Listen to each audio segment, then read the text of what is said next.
Welcome back to another technical deep dive here in the debug zone.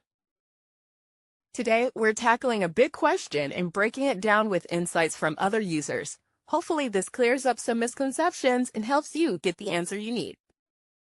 So, buckle up, stay a little curious, and let's jump right in.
And that's a wrap.